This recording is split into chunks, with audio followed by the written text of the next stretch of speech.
June 11, 2026, Huwebes.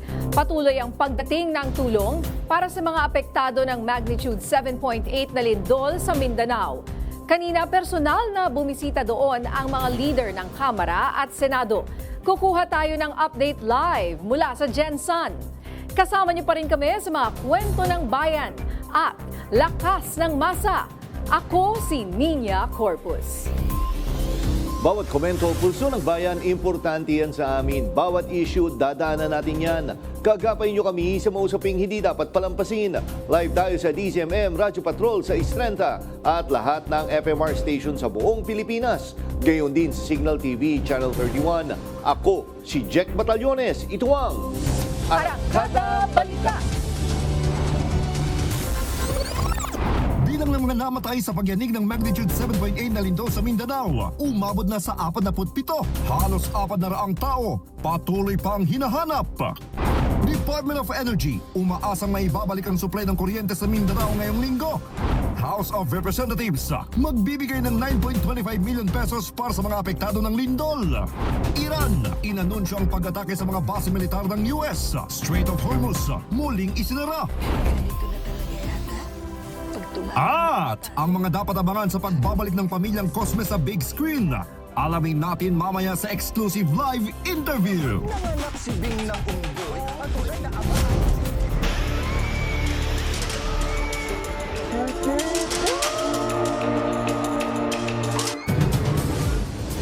Umabot na sa 18 ang namatay sa Glan, Sarangani matapos ang malakas na pagyanig noong Lunes. Samantala, marami pa rin ang takot bumalik sa kanilang mga tahanan dahil sa aftershocks. Yan ang umaarangkadang balita ni Noreen Igonia. Hanggang ngayon ay hindi pa rin makausad ang mga residente ng Glan, Sarangani Province matapos ang 7.8 magnitude na pagyanig nitong Lunes, Hunyo 8. Sa pinakahuling tala, umabot na sa 18 ang nasawi sa bayan at 4 ang patuloy na pinaghahanap. Marami sa mga kabahayan dito ang nasira at yung iba ay natabunan pa ng gumuhong lupa. Maraming mga business establishments din ang nagsara dahil ang ilan ay gumuho ang mga gusali, ang ilan naman ay nagkaroon ng mga bitak at hindi naligtas para gamitin, gaya na lang ng grocery store ni Kercheval Disoy. Ang experience worst jud ma'am kay wala jud ta nag-expect nga inato wala naman kay lain mahimo kundi safe sa imong kaugalingon nya at the same time ang nahitabo man gud nga paglinog dire ra po sa tubangan wala po kalanding sa tindahan. Pahirapan din ang pag-abot ng tulong sa lungsod dahil sa pagguho ng ilang kalsada. Ang mga relief goods na dala ng DSWD at PSWDO ay ang manong-manong diniskarga ng miyembro ng PCG mula sa barko at ikinarga naman ng maliliit na bangka. Ito ang kanilang ginawa dahil hindi makadaong ang barko sa pantalan at dahil din sa pagkasira nito matapos ang pagyanig. Iniwan naman ng mga residente ang bahaging ito ng Barangay Tulaya matapos gumuho ang isang bahagi ng bundok at umangat na lupa. 5 bahay ang nasira. Nasira din ang kaisa-isang hospital sa lungsod kaya pansamantalang nasa tent muna ang mga pasyente dito upang may pagpatuloy pa rin ang paggagamot sa mga pasyente. Sa ngayon ay nasa tent pa rin ang plaza ang karamihan sa mga residente na patuloy na umaasa sa ayudang bigay ng gobyerno, habang ang ilan sa kanila ay gumamit ng trapal malayo sa plaza upang doon na muna magpahinga. Ngunit reklamo nila ay di sila naabutan ng tulong. Priority nila gitagaraan ron kana nasa plaza tanan. So kamo nga na diri sa plane. Wala pa mi nataga-idig kuan mo. Ngayon lang may tubig na may tubig gabi idi pangkuan mo naggikan sa Manila mo to ginaputay mo dia. Wala pa rin silang kuryente, tubig at kapos din sa pagkain. Takot na rin bumalik sa kanilang mga tahanan dahil ramdam pa rin nila ang mga aftershocks. Sisikapin naman daw ng DSWD na makapaghatid ng tulong sa mga barangay. Dala nila kanina ang nasa 6,600 na food packs, mga tubig at iba pang pagkain na bigay din ng mga private individuals. Mula dito sa Glan, Sarangani Province, Noreen Igonia ng PRTV News, nagseserbisyo para sa Pilipino. Personal na bumisita ang dalawang pinuno ng Kongreso para alamin ang sitwasyon sa Mindanao ilang araw matapos ang malakas na lindol. Mula sa General Santos City, may umaarangkadang balita si Christian Bascones. Christian, kamusta ang sitwasyon dyan? Jack, alam mo, pagkatapos ng ilang araw na mainit ang panahon dito sa Mindanao, abay kanina lamang biglang bumuhos ang malakas na ulan. Ngayon lamang ito tumila at sakto lamang ito para nang sa gayon maibsan kahit papano ang init ng ulo ng mga residente dito, dulot na rin ng pinsalang naiwan ng malakas na lindol.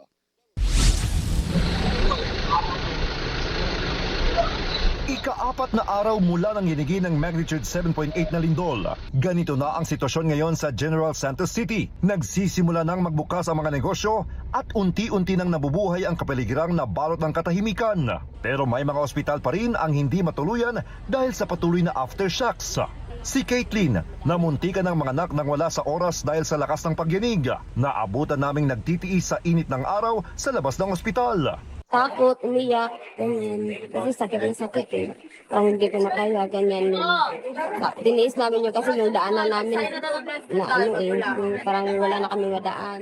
Hindi niya kasama ang kanyang ama na si Jeremy noong mga oras na yon, kaya sobrang pag-aalala nito sa anak. Oo. Siyempre bilang ama, sobrang takot sa yung na konsensya kasi wala tayo hindi magkasama yung pamilya. Ang iba malayo, ang iba doon sa bahay. Puspusan ang ginagawang clearing at retrieval operations ng LGU habang patuloy na dumadating ang mga tulong para sa mga biktima. Ngayong araw, kapwa mga lider ng dalawang kapulungan ang bumisita sa General Santos City at lalawigan ng Sarangani. Kasama ang ibang kongresista ng naturang mga lugar. Nagsagawa ng inspeksyon si House Speaker Bogie D. III sa mga bahagi ng mga lugar na lubhang napinsala ng lindol. Alam ko ang ating pong mga local government, lalong-lalo ng ating mga barangay officials, gumagawa ng paraan yung ating mga frontliners para matiyak na hindi sa kalsado o kung saan man natutulog yung ating mga kababayan. Meron pong mga tamang lugar para pangalagaan yung ating pong mga kababayan. Mga miyembro ng majority bloc naman sa Senado ang kasama ni Senate Pro Tempore at Acting Senate President Win Gatchalian na sina Senator Erwin Tulfo, Mig Subiri at JV Ejercito.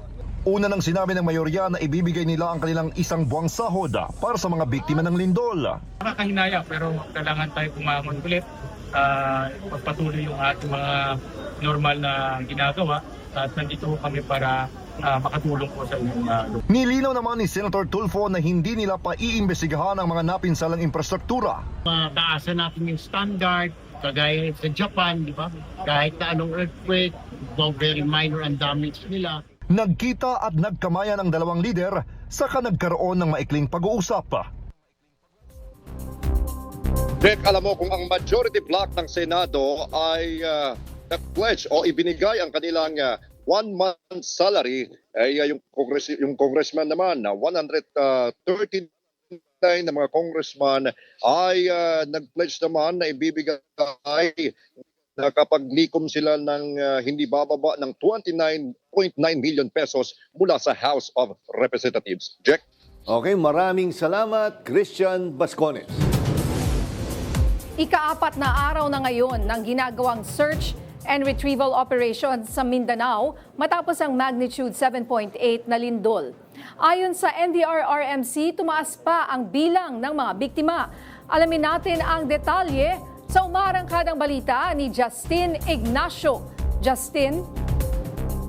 Ninya, habang unti-unting nararating ng otoridad ang mga liblib na lugar na naapektuhan ng magnitude 7.8 na lindol sa Mindanao, tumataas din ang datos na nakakalap buhat sa komunidad.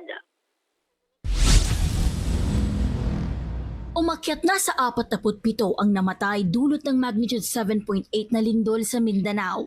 Nasa 688 ang sukatan at nasa 31 ang patuloy pa ring hinahanap. So in terms of casualty po, meron na pong 47 dead casualties and 688 injured individuals. And meron na po tayong na-record na 31 missing individuals from Region 11 and 12. Lagpas 75,000 pamilya na rin ang naiulat na apektado mula sa 271 barangay. So out of that, meron po tayong 3,515 families that are staying in 32 evacuation centers, while 7,279 families are staying outside evacuation centers.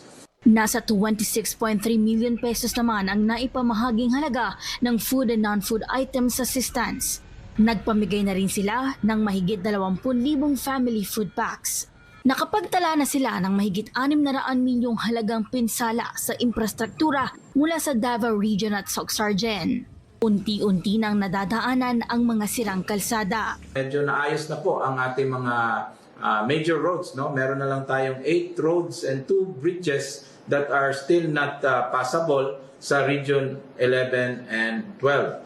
Yung ating airport po ay pinipilit natin ng ating CAAP na maging commercially operational siya ng commercial by within today or hanggang bukas po. 16 na syudad pa ang nakakaranas ng power at communication interruption sa Davao Region at Soc-Sargen.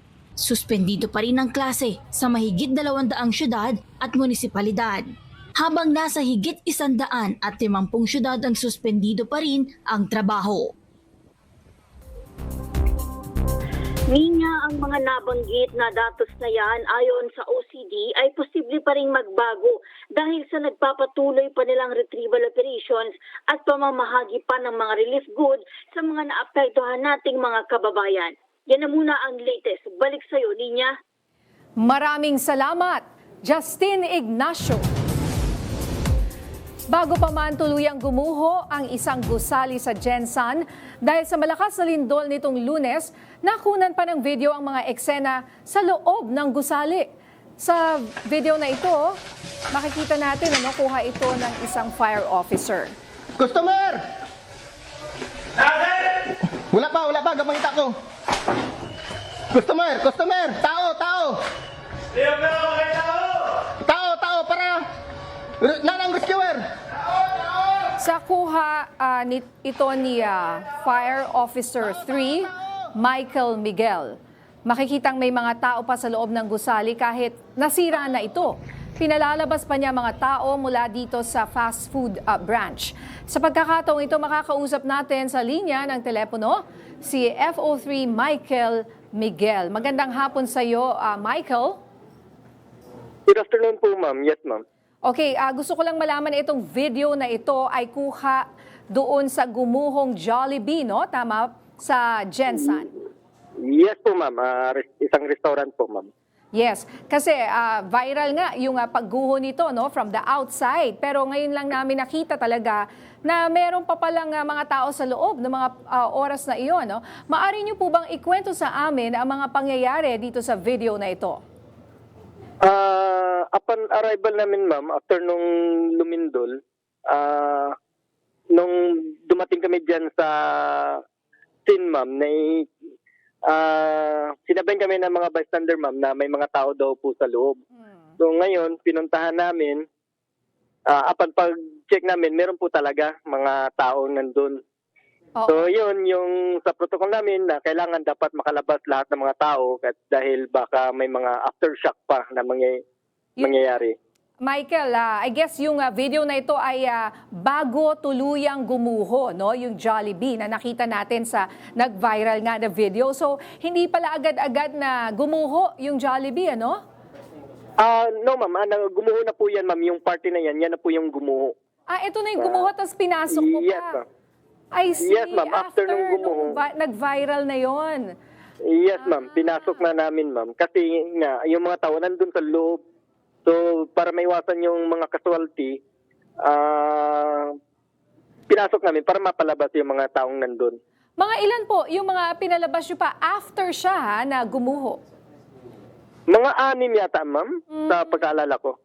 At parang nakita ko sa video na parang tulala yung mga taong ito hindi agad nakinig, ano? Kasi syempre siguro very shocked sa insidente. Itong taong to. Kung po, ma'am, mga yan sila, ma'am, yung mga bystander po, ma'am, na nandun sa pangyayari.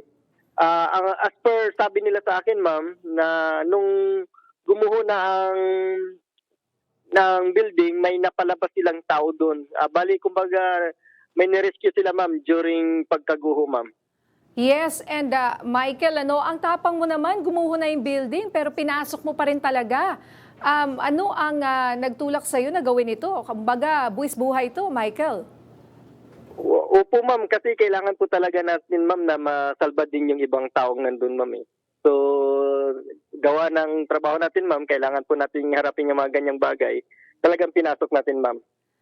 Pero pagkatapos dyan, meron pa bang pagguho na nangyari o hanggang dyan na lang?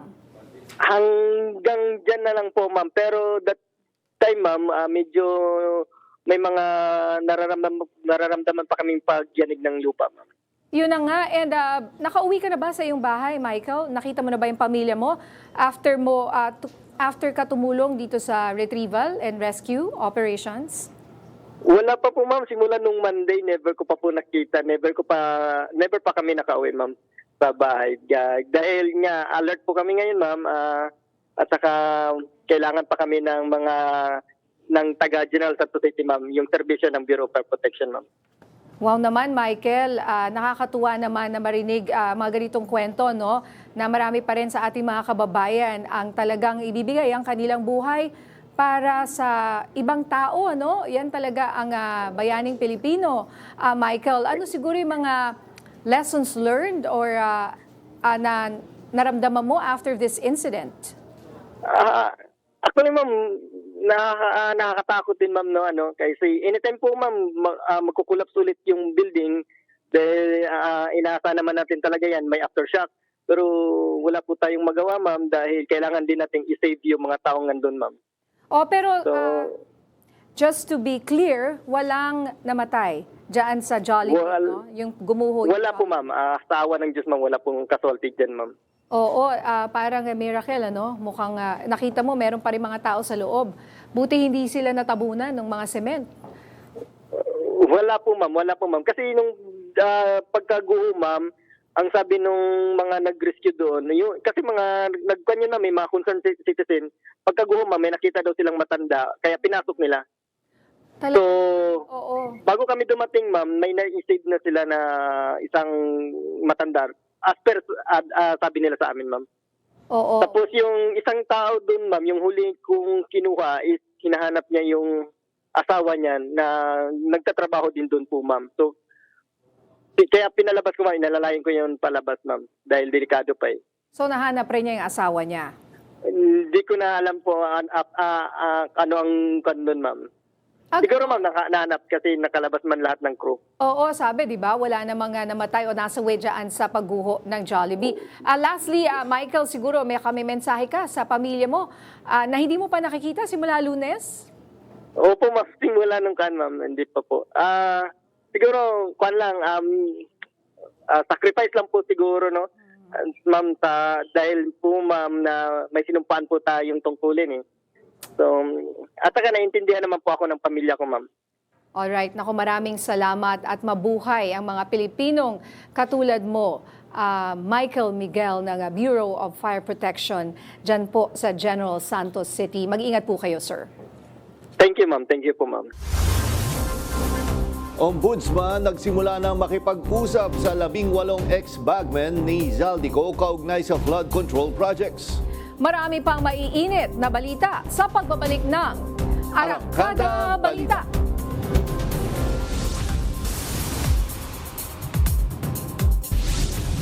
Mahigit 20 retailers ang inisyuhan ng Notice of Violation sa joint inspection ng Department of Agriculture at Department of Trade and Industry. Yan ang umarangkadang balita ni Lester Aler. Muling nag-ikot ang mga tauhan ng Department of Agriculture sa Guadalupe Public Market kaninang umaga. Kasama nila ang Department of Trade and Industry para tignan kung sapat ang supply sa palengke, mamonitor ang bentahan at matiyak na stable ang presyo ng mga bilihin. Kapansin-pansin na ang bawat tindahan ay sumusunod sa itinakdang guidelines lalo na sa presyo ng bigas. Taliwas ito sa joint inspection ng DA at DTI kahapon kung saan aabot sa 23 ang inisyuhan ng notices of violation mula sa iba't ibang palengke sa Metro Manila. Nakitaan natin na meron din pong naisuhan na notices of violation sa mga palengke na tinitignan natin yung presyuhan at saka yung particularly yung labeling ng bigas. 19 sa mga ito ay dahil sa hindi pagsunod sa itinakdang presyo lalo na sa bigas. Ang 4 naman ay dahil sa hindi tamang labeling ng mga presyo. Umaaray naman ang ilang tendera ng bigas dahil sa umiiral na price cap sa imported na bigas. Umaabot na hanggang 50 pesos ang imported rice at ang lokal naman ay nasa 60 pesos. Para sa tinderang si Carmelita, kaunti na lamang ang kanilang kinikita sa pagbebenta ng imported rice. Wala naman kaming tutubuin din. Ang ano lang namin, hindi sa local, pero mas mabilis kasi ang bili kaysa local. Panawagan niya sa gobyerno, taasan ng kaunti ang ceiling sa price cap para kahit papano ay kumita sila. Mag-expire na sa June 13 ang price cap para sa imported na bigas. Pero ayon sa DA, irerekomenda nila na ma-extend ito ng 30 araw upang suportahan ang lokal na agrikultura. Ako si Lester Aler ng PRTV News, nagseserbisyo para sa Pilipino. Itinanggi ng palasyo ang pasaring ni Vice President Sara Duterte na ang gulo sa liderato sa Senado ay dahil umano sa mahinang pamumuno ni Pangulong Ferdinand Marcos Jr. Yan ang umaarangkadang balita ni JM Pineda. Isinisisi na ni Vice President Sara Duterte sa administrasyon ang di matapos-tapos na tila tug-of-war sa liderato sa Senado sa pagitan ni Acting Senate President Sherwin Gatchalian at Senator Alan Peter Cayetano. Aniya, sumasalamin umano ito sa pamumuno ng Pangulo. Niresbakan naman agad ng palasyo ang pasaring ni VP Sara. Puro panlilin lang daw ang ginagawa nito. Ang paulit-ulit na kasinungalingan ay naglalagay sa atin sa isang kumunoy. Ang Vice Presidente ay patuloy sa paninira at binabago ang naratibo. Hindi rin pinalagpas ng palasyo ang nangyaring putukan sa Senado at iginiit na galing ito sa kumpas ni Senator Alan Peter Cayetano. Malinaw umano na hindi galing sa ehekutibo ang mga utos. Inamin rin daw mismo ni Senator Ronald Bato de la Rosa na kaya siya lumutang ay para sa pagpapalit ng Senate leadership at sa impeachment. Tinawag naman ni Castro na pang-aabuso sa posisyon ang mga hakbangin ng mga kaalyado ng pangalawang Pangulo. Ang mga tao sa likod na to, ang lahat ng ito, lahat sila yung nagsasabing dapat na ibasura ang impeachment. Ito ay lahat para sa proteksyon ng Vice Presidente. So, hindi totoo na patungkol daw sa kahinaan ng liderato sa administrasyon. Kung hindi ito ay sa patuloy na pang-aabuso sa kapangyarihan para lamang sa kanilang mga kaalyado. Dahil sa agawan ng pwesto, nakabinbin ang maraming trabaho tulad ng paggalaw ng impeachment trial ni VP Sara. Isa raw yan sa ikinakabahala ng palasyo ngayon, pero ang gusto ng Pangulo ay nakaayon dapat sa batas ang proseso ng pagdinig para mapanagot ang mga may sala sa taong bayan. Wala pang tugon ang kampo ni VP Sara sa mga sagot at pahayag ng palasyo. Ako, si JM Pineda ng PRTV News, nagseserbisyo para sa Pilipino. Inamin ng Office of the Ombudsman na mahalaga ang kahit pa isa-isang pagharap ng 18 ex-bodyguard ni dating Congressman Zaldico. Malalaman kasi sa kanilang mga testimonya sa flood control projects kung may kasong maisasampa sa mga iniuugnay na individual. Yan ang umarangkadang balita ni Mari Ocampo. Humarap sa Ombudsman ngayong Huwebes si Attorney Levy Baligod kasama ang isa sa 18 dating bagmen umano ni dating Congressman Zaldico. Isa-isang ipinapatawag ng Ombudsman ang mga individual bilang bahagi ng kanilang gumugulong na investigasyon sa mga maanumalyang flood control project sa bansa. Ang unang invite nila is si Johnny Buduan. Then we will continue the process onwards, June 15. Ayon kay Baligod, target makapag-produce ng individual affidavits mula sa mga maiimbitahan sa Ombudsman. Yes, yun ang gagawin actually. It's the correct process. Pebrero ngayong taon nang isumite ni na Baligod ang joint affidavit ng 18. Ngunit nauna nang sinabi ng Ombudsman na wala silang investigasyon na masisimulan kung hindi makakapagsumite ng isa-isang sinumpaang salaysay ang mga nagpakilalang bagmen. Kaya mahalagaan niya ang panayam dahil dito malalaman kung may kasong maisasampa ang kanilang opisina sa mga iniuugnay na individual. Pero kasunod ng pumutok na bagong banta umano sa seguridad sa Senado, ibinahagi ni Senate President Pro Tempore Sherwin Gatchalian na may intel mula NBI na nagtuturo sa 18 bilang ugat umano ng banta. Of course, very alarming, very concerning. Dahil alam naman natin kung sino ang nasa likod ng 18 Maleta Boys. Walang iba kundi si Mike Defensor. Ngunit pinabulaanan ni Baligod na galing sa kanyang mga kliyente ang umuugong na banta. Hindi naman pinalampas ng dalawa pang kongresista ang pagkakadawit sa kanilang pangalan sa sinumpaang salaysay. Kaya naman inireklamo sila ni Lanao del Sur Congressman Zia Alonto Adyong sa Prosecutor's Office sa Marawi City ngayong Huwebes. Humihingi si Adyong ng 20 million pesos na moral damages at 5 million pesos na exemplary damages dahil umano sa matinding pinsalang idinulot ng mga paratang sa kanyang reputasyon at pagkatao. Ganito rin ang daing ni House Deputy Speaker at Iloilo 1st District Congressman Janet Garin nang ireklamo ang mga personalidad noong Miyerkules sa Department of Justice. Matapos ang muling paglutang ng 18 sa Senado, 4 na ang mga bagong kasong naisampa laban sa kanila. Ako, si Mario Ocampo ng PRTV News, nagseserbisyo para sa Pilipino.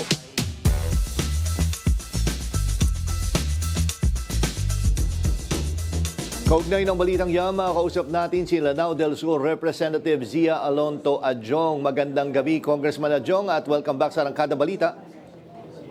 Magandang gabi po sa inyo lahat. Magandang gabi po sa ating mga taga-subaybay. Yes, Congressman, no? Isa lang kayo sa maraming nagsampa na ng kaso laban dito sa mga bagmen nga na ex-Congressman Zaldico.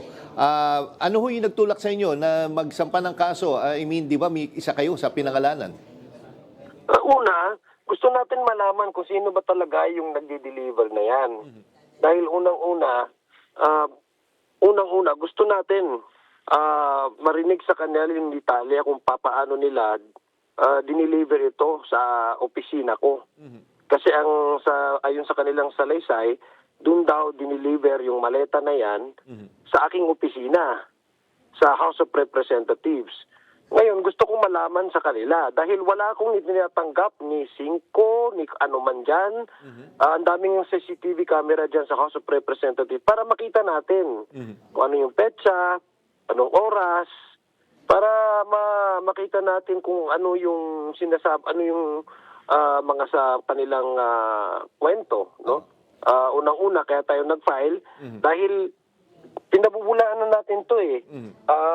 Kumbaga, this is our way of denying categorically, vehemently, na hindi lang tayo nagdi-deny sa pananalita. Gusto rin natin marinig ng korte kung ano yung mga pupwedeng ebidensya na pupwede nilang ilabas na nagpapatunay. Halimbawa, na mayroon silang dineliver dyan sa House of Representatives. Baka naman iba yung iba yung mga nadideliveran nila. Opo. Kasi unang-una, wala akong kilala sa kanila. Hindi ko kilala kung sino sa kanila sa 18 na yan. Tsaka, di ba, Congressman, di ba, matatanda natin sinong pag-retract nga nila doon kay Senator Legarda, sinabi, nagkamali lang daw sila.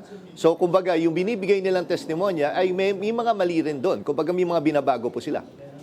Kaya nga po, kaya nagtataka po tayo kasi hindi talaga, kumbaga parang hindi maganda yung script nila. Kasi ina-amend nila, ini-edit nila as they go along with this narration, no?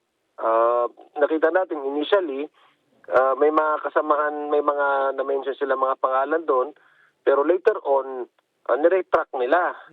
Kumbaga hindi gusto nilang sabihin na hindi kasali. Ngayon iba naman sinasali nila. So parang hindi natin alam kung ano ba talaga yung gusto nilang mangyari other than ang initial talaga na conclusion natin ay yung mga sumusuporta ng impeachment at saka yung mga identified na during the good government investigation ay aktibong nakikilahok sa investigation nung nakaraang Congress. O nga po, so yun lang yung alam nating rason, no? Yun nga tatanong ko, kung ano yung tingin nyo motibo, bakit idinadawit po kayo at yung iba pang inyong kasamahan? Yun lang yung alam natin na posibleng motibo nila dahil unang-una, wala talagang katotohanan na mayroong natanggap o tinanggap man lang kay former Congressman Zaldico. Opo. Hindi ko nga siya ka-close eh. Hindi nga kami ganun ka nag-uusap parati during the 19th Congress. Kasi bagong bagong halal na ako noon. So, new fight congressman ako doon. Nung oras na 'yon. So, wala nga kaming dealing ng personal. So, hindi ko alam kung bakit ako nasali diyan at bakit ako ganun ka-importante. Na pagbigyan ng ganung klaseng halaga na neophyte congressman ako, na bago lang akong salta. And Congressman, ito din siguro, no, bukod dito sa 18 na ex-bodyguards po ni dating Congressman Zaldico, posible din kaya nakakasuhan nyo kung sino man ang handler po nila? Tingnan natin kasi sa ngayon, ang lumulutang naman talaga is itong 18 Marines. Hindi ko alam kung sabay-sabay sila nagdi-deliver. Itong 18 kasi joint affidavit sa kanila ang ginawa nila So hindi ko alam kung sino sa kanila yung sinasabing nag-deliver sa opisina.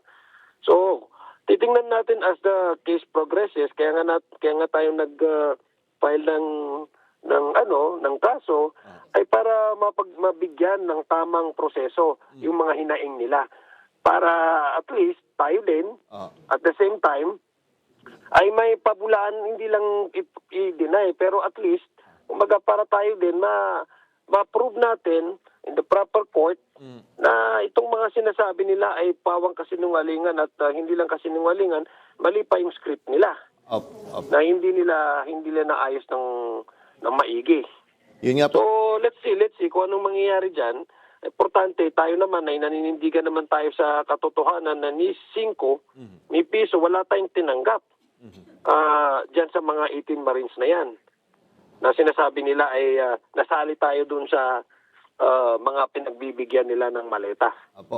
Huling tanong lang po, Congressman, no, bilang I think tigapagsalita po ng prosecution team, gaano na ho tayo kahanda para doon sa pre-trial at tingin nyo hindi na makakapekto itong hanggang ngayon ay may power struggle pa rin sa Senado? Well, una, nire-recognize naman natin yung election ni Senator Win Gatchalian as pro tempore and as acting, no? Now is acting as Senate President. So wala namang problema doon, no, when it comes to coordination or complying with the court, no, kung ano man yung magiging order or directive or notices na i-issue nila.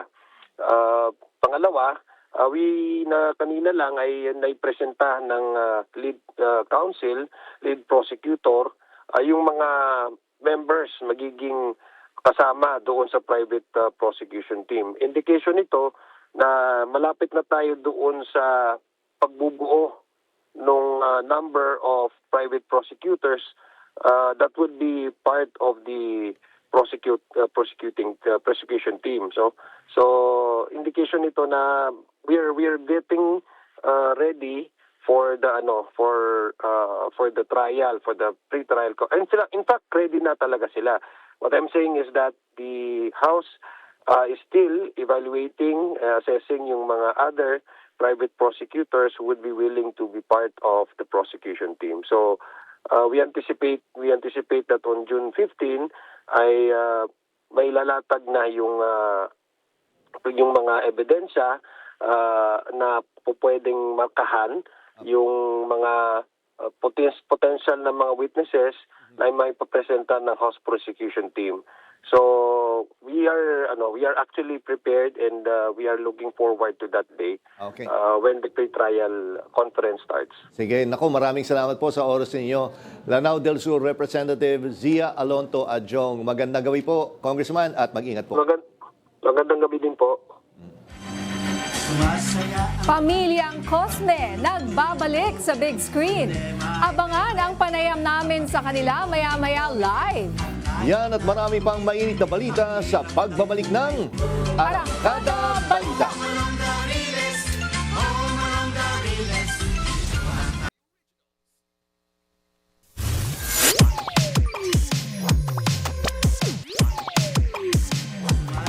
Ilang dekada man ang lumipas matapos ang kanilang huling on-screen airing, mananatiling isa sila sa mga pinaka-iconic na pamilyang nasubaybayan ng bawat Pilipino.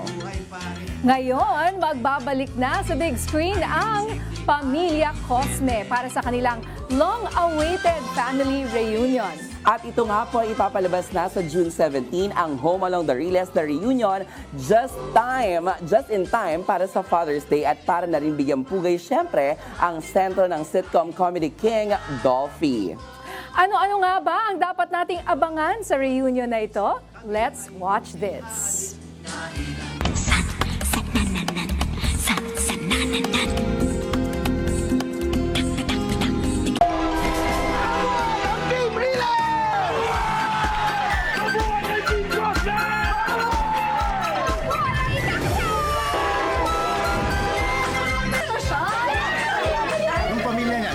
Okay ba yan? Maayos mo sila? Mayaman daw. Maraming kumpanya. At sila na sasagot ng buong Gusto ko talaga magka-brothers. Kasi, only child ako eh. Nung nakita ka ng magulang mo, baka hindi nang muli. Pakiramdam ko, gagamitin lang niya si Bing para gumanda yung... Ang pamilya nagtutulungan. Ang kailangan natin gawin is tong susubo kami! Ano ka mo? Hoy! Yan bang itinuro ng tatay niyo sa inyo? Hindi niyo ba nakita kung gaano kasaya yung kapatid niyo kanina? Pero ganito na talaga.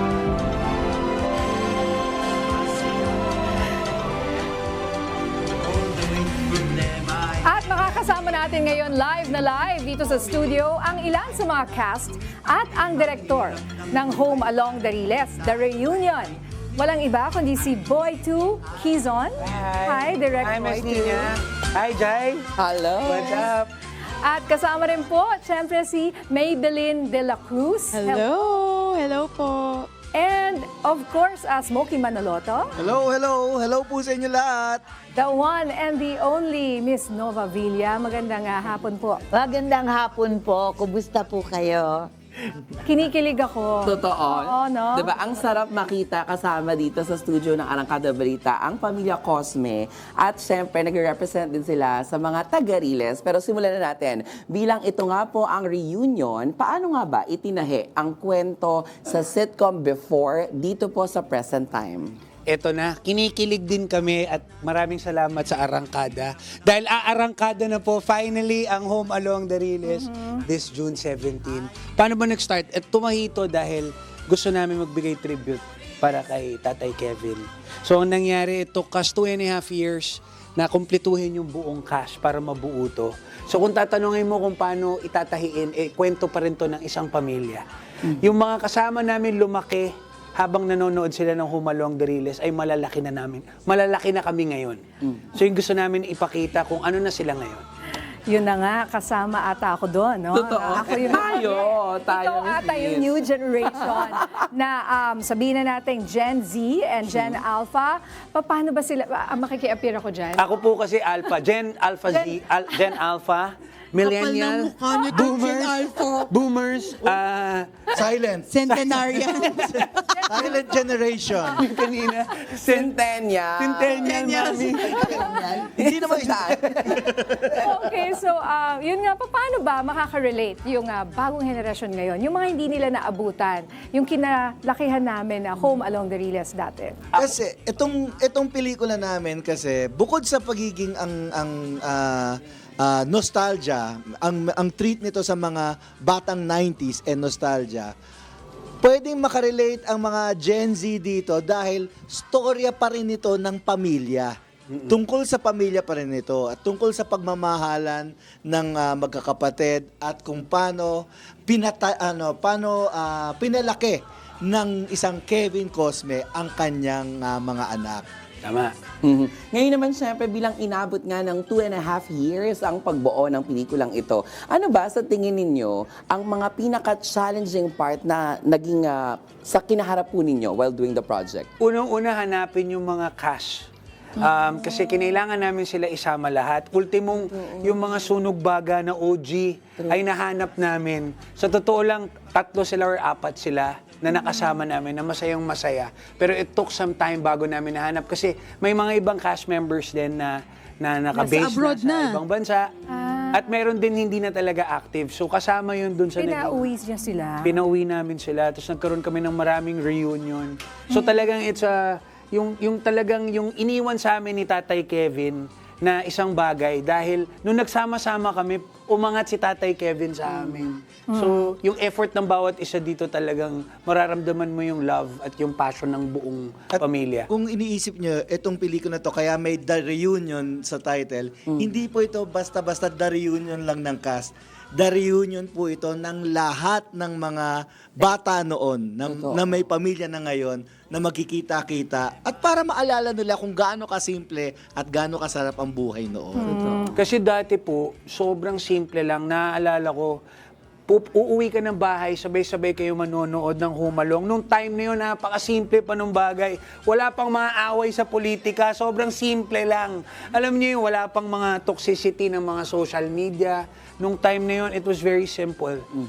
Pamilya pa rin, nakakasama mo yung lolo at lola mo, tatay mo, nanay mo, na habang sabay-sabay kayo kumakain habang nanonood ng Humalong. Ako, I just want to ask Miss Nova Villa, kasi in the trailer, talagang I really loved watching you po, ano? And sa trailer nakita namin, meron kang visions ni Tito Dolphy. Di ba in the trailer? Or parang inaaalala mo siya. How emotional was that for you, yung paggawa or pag-revisit kay Tito Dolphy? Ilapel ka, Mami. Ilapel nga pala. Hindi ko na makita. Mami, sa mga televiewers. Kaya ito kayo, televiewers to, Mami. Speechless. Itong Home Along the Riles, the movie, ang masasabi ko, hindi ko alam ko how to answer your question. Pero ang masasabi ko lang, for the seniors, sapagkat noong buhay pa si Tito Dolphy, nung napapanood pa natin noon ng umpisa pa lang ng Home Along the Riles, ang ating mga televiewers, karamihan senior. Yung mga nanay, mga lola, ganon. At talagang mga avid fans talaga sila ng Home Along. And then, ngayon, meron pang natitira, marami pa rin mga seniors. And they were telling me na, alam mo, nakakalungkot nung mawala na ang Home Along. Sabing gano'n, matagal na panahon, nawala na rin ang Tito Dolphy. Pero ngayon, ay masasabi ko, Nay, Lola, balik na uli kayo. Balik na kayo ulit. Mapapanood nyo ng buo every week ang Home Along the Riles. At saka, itong, ano ba? Every week na movie tayo. Pelikula tayo. Wala pa yung series. Ako din eh. Napatingin ako kay Dos. Nasa series ka na. Manood mo na sila ng pelikula. Hindi, inuunahan ko na mapapanood. Kiniklaim mo na yan, Mami.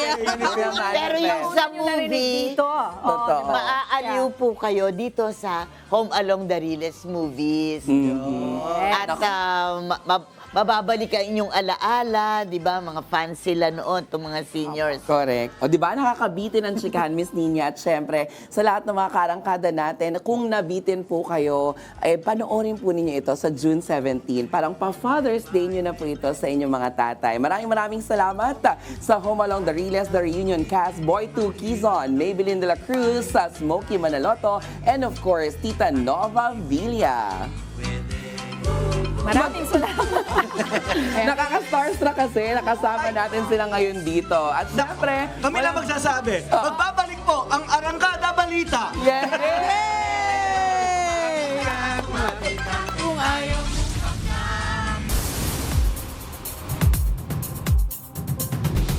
Ipinakilala na ng House Prosecution Panel ang unang batch ng private lawyers na tutulong sa impeachment trial laban kay Vice President Sara Duterte. Yan ang umarangkadang balita ni Willie Delgado Jr.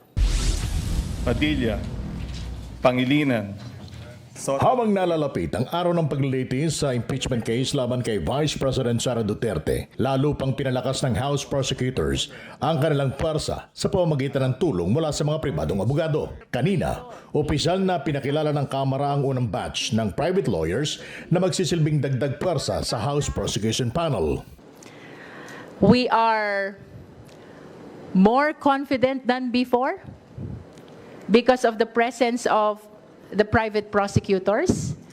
Tutulong ang mga private prosecutors para tiyaking masusunod ang constitutional at procedural requirements ng impeachment trial. It will not be an easy task unseating and removing from office the Vice President of the Republic, but it is a task that we do not take lightly. The coming days will be difficult. You in media know that there is a lot of fake news, that there is a lot of AIs going on, that there is a lot of falsehood going on. There will be those who will distort the truth, especially those who have pledged alliance to the Vice President. Magmamarkaan nila sa kasaysayan ng kwento ng isang public school principal na nakulong dahil nagbulsa ng 5,000 piso habang ang isang mataas na opisyal ay hindi napaparusahan. We believe that the law must be applied equally with force to everyone, no matter how high your stature is in society. Having a famous family name should not give you a free pass. You should be held accountable as with any other Filipino out there. What signal would it give to our children? What signal would it give to generations of Filipinos that will follow? If we can send to jail somebody for pocketing 5,000 pesos for 11 years, why can't we remove from office the sitting Vice President for misusing millions of pesos of public funds? Ako si Willie Delgado Jr. ng PRTV News, nagseserbisyo para sa Pilipino.